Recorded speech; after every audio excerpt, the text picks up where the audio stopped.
The long, narrow, winding dirt road snaked through the countryside. The wind kicked up reddish dust, and the dry branches of the oak trees swayed unhurriedly. In the midst of it all, a black imported car, covered in grime, struggled forward. What the hell, stupid GPS, Olivia complained, punching the steering wheel. She was young, wealthy, from the big city. She wore designer sunglasses, high heels, and a beige blazer that was already starting to get damp from the Arizona heat. She'd left a meeting in a nearby town and decided to take a quicker alternative route back, but what the app called a shortcut, she now called the end of the world. She was late, her cell phone had no signal, and her patience was shot. Then the car made a strange noise. She accelerated again, another noise, a clunk, and then the engine died. No. Olivia tried to start it again, nothing. She tried to open the hood, not even knowing where to begin. She looked around, no houses nearby, no sign of life, just brush, dust, and silence. This has to be a nightmare, she murmured. She got out of the car with difficulty, her heels sinking into the dirt. She tried to lift the hood, but barely knew where the latch was. Her hair started sticking to her forehead, and her nervousness only grew. That's when she heard a sound in the distance, hoofbeats. She spun around quickly. A man was approaching slowly on horseback, looking at her car. He wore a cowboy hat, a worn plaid shirt, and dusty jeans. His face was partially covered by shadow, but she could see he was young, maybe in his early 30s, clean-shaven, with a calm demeanor. But his eyes were serious. Olivia immediately raised an irritated hand. "Sir, look, you don't need to come over. I'm already handling this, just waiting for my insurance." The man stopped his horse a few yards away, dismounted calmly. He didn't respond. "Hello, are you deaf? I said everything's under control." He looked at the car, then at her, and only then spoke in a calm, firm voice. Looked like an electrical issue. This model often does that in high heat. She raised an eyebrow. "And by any chance, are you a mechanic?" "No, but I've fixed about 3 of these out here. If you want, I can take a look." She scoffed, crossing her arms.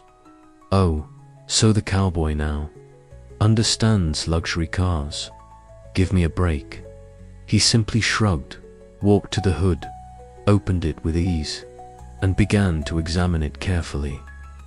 Olivia stood with her arms crossed, shaking her head, fiddling with her phone, which still had no signal.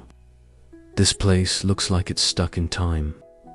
I should be in a meeting with investors right now, and instead, I'm stuck on a dirt road with a mechanic cowboy."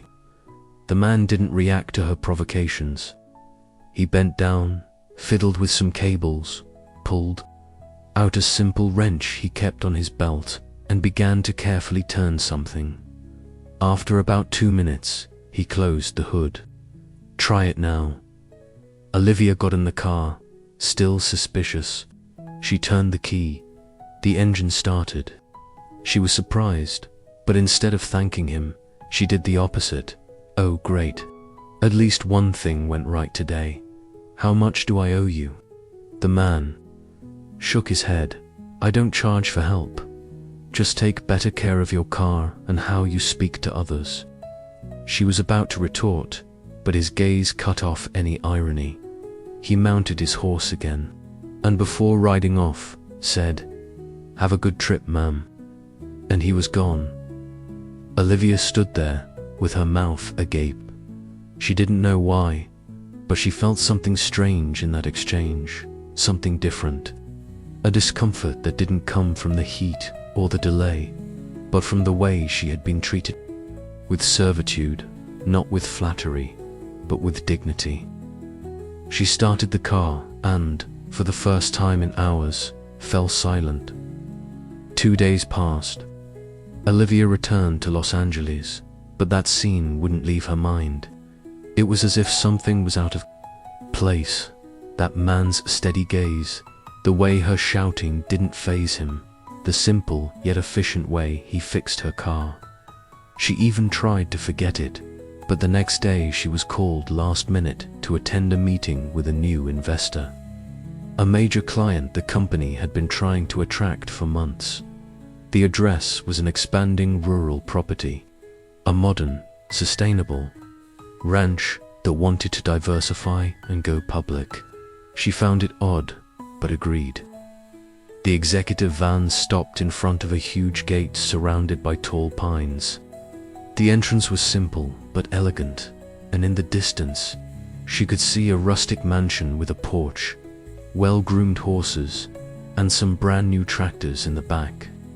She stepped out, adjusting her blazer and feeling a certain unease in her chest. Everything there felt familiar. They were greeted by an assistant, served fresh lemonade, hot coffee, and some homemade cookies that made one of her colleagues say, "Wow, this is rich grandma food." Olivia smiled faintly, still maintaining her professional demeanor, until the assistant announced, "Mr. Ethan will be with you shortly." She frowned. Ethan. That's when she heard footsteps on the porch, and then he appeared. It was the same man. The rancher, the one who had fixed her car 2 days earlier. Only now, without his hat, wearing a beige linen shirt, clean-shaven, with an elegant posture, but still with that firm, simple, yet undeniably commanding gaze. Olivia froze. The others began to greet him. "It's an honor, Mr. Ethan. Your numbers are impressive. The biodiesel project is incredible. We've heard so much, ... Ethan simply nodded politely, until he stopped in front of her. "Olivia, right. We met the other day. I hope the car got you home safely." She didn't know where to look. Yes, it did. And I'm so sorry about the way I spoke to you." He smiled, cutting through the awkwardness. "Don't worry. The dirt road tends to bring out the worst in us. It happens." She felt her face flush, wishing she could disappear. The meeting began. Ethan spoke clearly, presenting numbers, expansion plans, ideas for social and ecological impact. He was intelligent, articulate, but without arrogance. And what was most impressive, despite his fortune, he remained simple.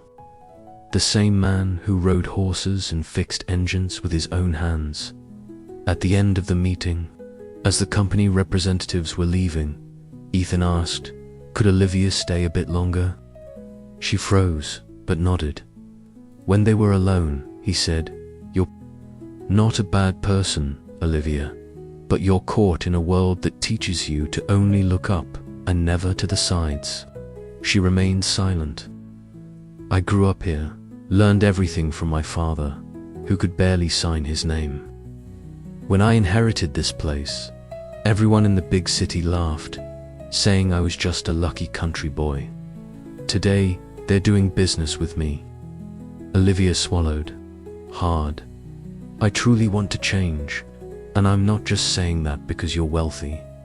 It's just that no one has ever given me such a clear mirror." Ethan looked her in the eyes. "The road is still long, but if you want, I can show you a different path." She smiled for the first time, genuinely. "I'd love that." The following days were different for Olivia. The fast-paced city routine no longer seemed so fulfilling. The empty encounters, the rushed coffees, the hurried faces. Everything seemed small after that visit. Ethan had shown her another rhythm, another way of living, and above all, another kind of greatness, one that comes from the land, from humility, and from silence. The next week, she received a call from the office. "Olivia, Mr. Ethan has requested." that you represent the company in the second phase of the negotiation. He said he insists on your presence. She froze. Are you sure he said my name in full? When she arrived back at the ranch, the gate no longer seemed so intimidating. Ethan greeted her with a calm smile, and this time without the slightest trace of judgment in his eyes. Did you bring comfortable clothes? He asked. She looked puzzled. What do you mean? No meeting today. I just want to show you something. They took his truck, an old but well-maintained pickup, and drove down a dirt road through the pines. Along the way, Ethan told her about the ranch's early years, the sleepless nights fixing the tractor, the debts from the first harvest lost due to rain, and also how everything changed when he decided to invest in people, not just land. A business is made of people. Everything else is a consequence. They stopped in a clearing. There, a small shed housed training workshops where young people learned mechanics, sewing, and computer skills. Many of them came from humble families in the same region where Ethan grew up. Olivia stood in silence, watching a 17-year-old boy smile as he disassembled a part. A 20-year-old girl proudly explaining how she programmed an automatic irrigation screen. They are my biggest investment, Ethan said. She swallowed hard. Inside, an avalanche of emotions cascaded: shame, admiration, inspiration. On the way back, Ethan offered her coffee. They sat on the porch, watching the sky turn red. You know, Olivia, you remind me a lot of someone, my mother. She used to walk into places with a confident stride, always looking straight ahead, but forgetting to look to the sides, until the day she stumbled and saw that there were many hands extended to help her up. She learned and was never the same again. She smiled, her eyes welling up. I don't want to be who I was anymore, Ethan. He simply nodded. Then you've already started. Well, 2 weeks later, Olivia resigned from her old company. She surprised everyone, turned down a promotion, and accepted an unexpected invitation to work alongside Ethan, helping to expand the ranch's social projects to other regions.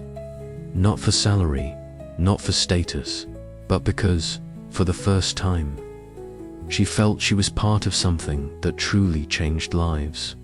Months passed, the ranch grew, the projects did too, and Olivia, who once scoffed at a man on horseback, now rode alongside him, collecting stories, smiles, and a new life no one imagined.